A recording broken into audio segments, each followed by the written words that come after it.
Hi എല്ലാവർക്കും A to Z-ന്റെ പുതിയൊരു job information വീഡിയോയിലേക്ക് ഒരിക്കൽ കൂടി സ്വാഗതം.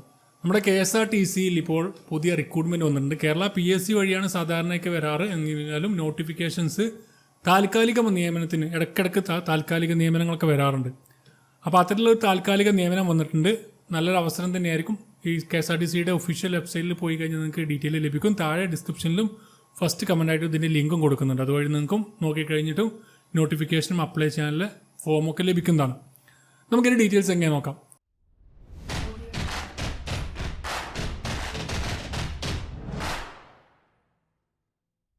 ഇപ്പോൾ KSRTCയുടെ ഒഫീഷ്യൽ വെബ്സൈറ്റിൽ നോട്ടിഫിക്കേഷൻ എന്ന് പറയുന്ന ടാബ് പോയി കഴിഞ്ഞാൽ നിങ്ങൾക്ക് അവൈലബിൾ ആയിട്ടുള്ള നോട്ടിഫിക്കേഷൻ ലഭിക്കുന്നതാണ്. അതിൽ 3/10/2023 നോട്ടിഫിക്കേഷൻ വന്നിട്ടുണ്ട്. KSRTC invites application for the appointment of CA chartered accountants, അതുപോലെ cost accountant, assistant general manager accounts തുടങ്ങിയ മേഖലയിലേക്ക് ഒഴിവുകൾ വന്നിട്ടുണ്ട്. അതിൻ്റെ നോട്ടിഫിക്കേഷൻ ഭാഗം നമ്മളൊന്ന് ക്ലിക്ക് ചെയ്ത് കഴിഞ്ഞാൽ നിങ്ങൾക്ക് ഈ ഒരു രീതിയിൽ നോട്ടിഫിക്കേഷൻ ലഭിക്കും. അപ്പോൾ ഇതിൽ പറഞ്ഞിരിക്കുന്ന പോസ്റ്റുകൾ നോക്കുകയാണെങ്കിൽ 3/10/2023 നോട്ടിഫിക്കേഷൻ വന്നത്. അതിൽ നിങ്ങൾക്ക് ചാർട്ടേഡ് അക്കൗണ്ടൻ്റ് ഉണ്ട്, കോസ്റ്റ് അക്കൗണ്ടൻറ്റ്, അതുപോലെ അസിസ്റ്റൻറ്റ് ജനറൽ മാനേജർ അക്കൗണ്ട്സ് എന്നീ വിഭാഗങ്ങളിലേക്ക് വേണ്ടിയിട്ടാണ് ആപ്ലിക്കേഷൻ ക്ഷണിച്ചിരിക്കുന്നത്. അപ്പോൾ ഇതിൽ 12/10/2023 ലാസ്റ്റ് ഡേറ്റ്. 12/10/2023. അപ്പോൾ അതിന് മുമ്പാണ് ഇത് അപേക്ഷിക്കേണ്ടത് തപാൽ മാർഗമാണ് അപേക്ഷിക്കുന്നത്. നമ്മൾ നോക്കുകയാണെങ്കിൽ ചാർട്ടേഡ് അക്കൗണ്ടൻറ്റ് അതുപോലെ കോസ്റ്റ് അക്കൗണ്ടൻറ്റ് എന്ന് പറഞ്ഞ വിഭാഗത്തിലേക്ക് 2 വേക്കൻസി ഉണ്ട്. അതിൽ ACF അതുപോലെ FCA ഈ CMA ഉള്ളവർക്കാണ്. ഇതിൽ ഏതെങ്കിലും ഒരു കോഴ്സ് ഒരു ക്വാളിഫിക്കേഷൻ നിങ്ങൾക്ക് വേണം. Experience minimum 2 year experience post qualification experience ഉണ്ടെങ്കിൽ ഇതിലേക്ക് അപ്ലൈ ചെയ്യാൻ. നല്ല ശമ്പളമുണ്ട്. ബിലോ 35 ഇയേഴ്സാണ് ഇതിലേക്ക് ഏജ് ലിമിറ്റ്. 75,000 രൂപ വരെ മന്ത്ലി നിങ്ങൾക്ക് സാലറി ലഭിക്കും. അപ്പോൾ ഇനീഷ്യലി ഫോർ 1 ഇയർ പീരീഡ് ആയിരിക്കും ഉണ്ടായിരിക്കുക. പിന്നെ നിങ്ങൾ പെർഫോമൻസിൻ്റെ അടിസ്ഥാനത്തിൽ എന്ത് ചെയ്യും, ഇത് എക്സ്റ്റെൻഡ് ചെയ്യും. പിന്നെ അസിസ്റ്റൻറ്റ് ജനറൽ മാനേജർ അക്കൗണ്ട്സ് വിഭാഗത്തിലേക്ക് 2 വേക്കൻസി ഉണ്ട്. CA intermediate, CMA intermediate, MBA finance ഉള്ളവർക്കും അപ്ലൈ ചെയ്യാൻ പറ്റും. അതിലേക്ക് minimum 1 year post qualification experience ഉണ്ടായിരുന്നാൽ മതി. അതിപ്പോൾ ഒരുപാട് പേരുണ്ടാവും ഇത്തരമുള്ള CA ഇൻ്റർമീഡിയറ്റും അതുപോലെ MBA ഫിനാൻസ് ഒക്കെ എടുത്ത ആളുകളുണ്ട്. അവർക്കൊക്കെ തീർച്ചയായും നല്ലൊരു അവസരം തന്നെയായിരിക്കും. പിന്നെ ബിലോ 35 വയസ്സിന് താഴെയുള്ള പ്രായമുള്ള ആളുകൾക്ക് അപ്ലൈ ചെയ്യാൻ പറ്റും. 50,000 രൂപയായിരിക്കും നിങ്ങൾക്ക് സാലറി ലഭിക്കുക. ഇനീഷ്യലി ഇതുപോലെ നേരത്തെ പറഞ്ഞ പോലെ 1 ഇയർ ആയിരിക്കും ഇതിൻ്റെ ഇനീഷ്യലി നിങ്ങളുടെ ഡ്യൂറേഷൻ. അതിനുശേഷം അത് എക്സ്റ്റെൻഡ് ചെയ്യാനും സാധ്യതയുണ്ട്.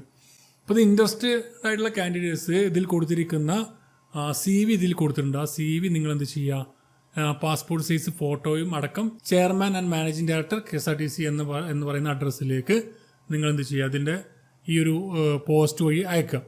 അപ്പോൾ ഇതിൽ ശേഷം ഇതിൽ ഷോർട്ട് ലിസ്റ്റ് ചെയ്യുന്ന ആളുകളായിരിക്കും പേഴ്സണലായിട്ട് ഇൻ്റർവ്യൂ ഉണ്ടായിരിക്കുക. The chairman and managing director KSRTC transport Bhavan, fort, Thiruvananthapuram 695023 എന്ന വിലാസത്തിലാണ് അയക്കേണ്ടത്. ഇനി നമുക്കിതിൻ്റെ ആപ്ലിക്കേഷൻ ഫോമിൽ എന്തെല്ലാം കാര്യങ്ങളാണ് നിങ്ങൾ ഉൾപ്പെടുത്തേണ്ടത് നോക്കാം. ഇതാണ് ഇതിൻ്റെ ആപ്ലിക്കേഷൻ ഫോം. ആദ്യം നിങ്ങൾ എന്ത് ചെയ്യുക, പാസ്പോർട്ട് സൈസ് ഫോട്ടോ അവിടെ കൊടുക്കണം. അതിനുശേഷം നെയിം ഉണ്ട്, ആ നെയിം ഇവിടെ കറക്റ്റായിട്ട് കൊടുക്കുക. അത് ഡൗൺലോഡ് ചെയ്തതിന് ശേഷം നിങ്ങൾ ടൈപ്പ് ചെയ്തിട്ടോ അല്ലെങ്കിൽ എഴുതിയിട്ടോ ഒക്കെ നിങ്ങൾക്ക് ചെയ്യാവുന്നതാണ്.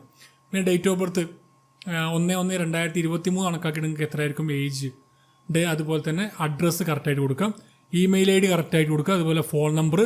പിന്നെ പോസ്റ്റ് വിച്ച് അപ്ലൈഡ്. നിങ്ങൾ 2 പോസ്റ്റ് പറഞ്ഞത് അതിൽ ഏത് പോസ്റ്റിലേക്കാണ് നിങ്ങൾ അപ്ലൈ ചെയ്യുന്നത് കൊടുക്കുക.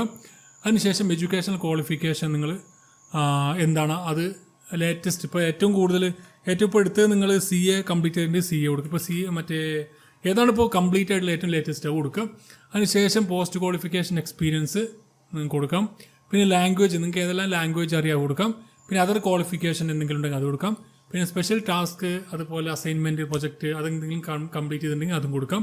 അതിനുശേഷം നിങ്ങൾ എന്ത് ചെയ്യുക, സെൽഫ് അറ്റസ്റ്റഡ് ആയിട്ട് എല്ലാ 10ാം ക്ലാസ് മുതൽ 10ാം ക്ലാസ്, +2, ഡിഗ്രി, അതുപോലെ തന്നെ വേറെ ക്വാളിഫിക്കേഷനുള്ള അതിൻ്റെ എല്ലാ സർട്ടിഫിക്കറ്റും സെൽഫ് അറ്റസ്റ്റ് ചെയ്യുക. അതുപോലെ ആധാർ കാർഡിൻ്റെ ID പ്രൂഫ്, പിന്നെ നിങ്ങൾ ഏജ് തെളിയിക്കുന്ന സർട്ടിഫിക്കറ്റ്, അങ്ങനത്തെ കാര്യങ്ങളൊക്കെ വെച്ചിട്ട് നിങ്ങൾ പോസ്റ്റ് വഴിക്കാണ് ചെയ്യേണ്ടത്. അപ്പോൾ പോസ്റ്റ് വഴിക്ക് നിങ്ങൾ ആപ്ലിക്കേഷൻ നിങ്ങൾ പോസ്റ്റ് ചെയ്യുമ്പോൾ കവറിന് പുറത്ത് application for the contract appointment for the post of chartered accountant, അതിൽ cost accountant, assistant general manager അങ്ങനെ എഴുതിയിട്ട് അത് മെൻഷൻ ചെയ്ത് വേണം നിങ്ങൾ ഇതിലേക്ക് അപ്ലൈ ചെയ്യാൻ വേണ്ടിയിട്ട്. അപ്പോൾ ഇത്രയും കാര്യങ്ങളാണ് ഈ ഒരു വീഡിയോയിൽ പറയാനുള്ളത്. ഇതിൽ ആപ്ലിക്കേഷൻ ഫീസ് ഒന്നുമില്ല. താല്പര്യമുള്ള ആളുകളുണ്ടെങ്കിൽ ഈ അവസരം ഉപയോഗപ്പെടുത്താം. മാക്സിമം ഫ്രണ്ട്സിലേക്കും ഷെയർ ചെയ്യാം. നമുക്കെല്ലാം അടുത്ത നോട്ടിഫിക്കേഷൻ വേണം. Thank you for watching. Have A nice day.